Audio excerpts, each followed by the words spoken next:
पूर्व सांसद बृजेंद्र सिंह की सद्भाव यात्रा हिसार में लगातार चल रही है। यात्रा आदमपुर नलवा से होते हुए हिसार में पहुंचती है। इस दौरान उनके पिता केंद्रीय मंत्री बृजेंद्र सिंह भी यात्रा में शामिल हुए। यात्रा अभी तक 11 हलकों को कवर कर चुकी है और यात्रा में कहां ये यात्रा जाएगी, इसको लेकर भी बृजेंद्र सिंह ने खास बातचीत की हमारे संवाददाता प्रवीण कुमार से। डंकी स्कीम और गैर कानूनी तरीकों से लोग जो विदेश जा रहे हैं, अपने जमीन बेच के या जैसे भी घर के पैसे लगा के उसके ऊपर। और मैं एक और चीज बताता हूँ, 35 से 60 लाख रुपए औसतन रेट है ये विदेश जाने का। 50 लाख में अगर आदमी के पास कोई स्किल हो ना, वो अपना धंधा यहाँ शुरू कर सकता है, लेकिन वो स्किल भी किसी की डेवलप नहीं करा रखी। 2014 में सबसे बड़ा फ्लैगशिप प्रोग्राम भारत सरकार ने जो लॉन्च किया था बड़े बाजे गाजे के साथ, क्योंकि बीजेपी करती सब कुछ बाजे गाजे के साथ है, वो था स्किल डेवलपमेंट का। स्किल डेवलपमेंट सेंटर्स खोले थे, वो सारे पैसे पूसे खा के, ग्रांट खा के सरकारों की। अब बताइए कौन सी स्किल डेवलपमेंट है? उसमें कहा गया था कि करोड़ों युवाओं को हम काबिल बनाएंगे, नौकरियों के लायक बनाएंगे। सब साफ है। तो सबसे बड़ा मुद्दा जो है वो यही है आज के दिन हरियाणा में, बेरोजगारी वाला, और उसकी सीधी सीधी तार जुड़ी हुई है कृषि व्यवस्था से। वहां अब कोई स्कोप बचा नहीं आगे बढ़ने का, जमीनें छोटी होगी, तो जितनी जमीन रह रही है उसको बेच के विदेश जाने की एक होड़ लगी हुई है। और वहां जाके क्या हो रहा है वो अब आपके सामने। आपके 50 कितने बच्चे अभी वापस भेजे उन्होंने हथकड़ियों में अमेरिका से।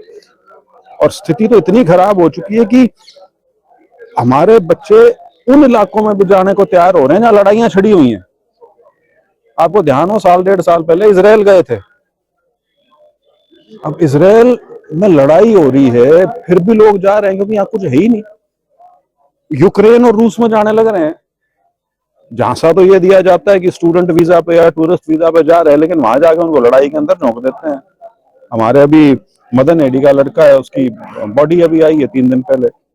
तो इस तरह का बिल्कुल। और आप खुद सोचिए कि आपने सुना है सरकार की तरफ से एक शब्द भी कि हम कुछ करना चाह रहे हैं या कुछ करने का प्रयास कर रहे हैं या कोई योजना लेके आ रहे हैं? कुछ भी नहीं। सरकार का जैसे 1 साल, नायब सिंह सैनी का 1 साल पूरा हो चुका है, इस कार्यकाल को आप कैसे देखते हैं? क्योंकि आपने और मुख्यमंत्रियों का भी कार्यकाल देखा है और इनका देखा है, क्योंकि सरकार दावा करती है इतना अरबों का, करोड़ों का विकास किया है, तो आप कैसे देखते हैं? आप लगातार लोगों से मिलते हैं। 11 हल्के हो गए, विकास दिखा नहीं है। ढूंढ रहा था मैं कहीं मिल जाओ तो विकास में बात कर लूं उससे 2-4। तो मेरे को तो वो विकास दिखा नहीं, कहाँ से चल रहा है वो। तो आपको मिल जाए तो आप बता दियो, मैं भी विकास ढूंढ लूंगा। कौन सा विकास? बात करते हैं सर कांग्रेस पार्टी की। आज इंदिरा गांधी जी के भी, वल्लभ भाई पटेल का ही प्रोग्राम था, तो ऐसे में आज कांग्रेस भवन में 2 प्रोग्राम हुए। जिले का अलग हुआ, दूसरे अलग कर रहे हैं, दूसरे में एमएलए आ रहे हैं, जिसमें पूर्व मंत्री भी आ रहे हैं, अलग अलग। मतलब ये कब दूर होगा इस तरह का? देखिए वैसे तो दोनों अलग चीजें हैं, क्योंकि एक जिला ग्रामीण और एक जिला अर्बन शहरी, उनके कार्यक्रम थे। लेकिन यदि वो कार्यक्रम एक ही जिले से संबंधित हैं और एक ही भवन में होने हैं तो भाई इकट्ठे होने चाहिए। और यही बीमारी है, क्योंकि आज यही बीमारी है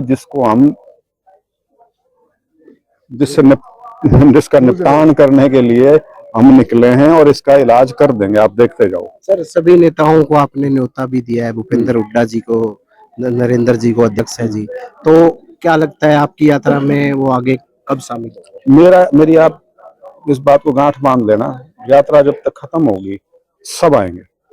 राहुल गांधी जी भी आएंगे? नहीं, उनकी मैं नहीं कह सकता, लेकिन आएंगे जरूर। कब आएंगे उसका मुझे नहीं पता, लेकिन जरूर आएंगे। यात्रा के माध्यम से किस तरह का आप लोगों को संदेश दे रहे हैं और लोगों को जोड़ रहे हैं कांग्रेस पार्टी से? नहीं, संदेश तो सामाजिक एकता का, भाईचारे का है। आप अपनी राजनीति कीजिए अपने कामों के दम पे, या जो भी आपकी विचारधारा है उसके ऊपर आप वोट मांगिए, उससे हमको कोई आपत्ति नहीं है। लेकिन यदि आप समाज को तोड़ के उसमें बिखराव डाल के यदि वोट की राजनीति करना चाहते हैं तो वो एक ऐसी चीज है जो मान्य नहीं है। और उसको सही मायने में राजनीतिक तौर पे जो मुकाबला दे सकता है वो कांग्रेस पार्टी है, कांग्रेस का संगठन। इन दोनों चीजों के साथ ही हम चले हैं इस यात्रा में, यही हमारा संदेश है।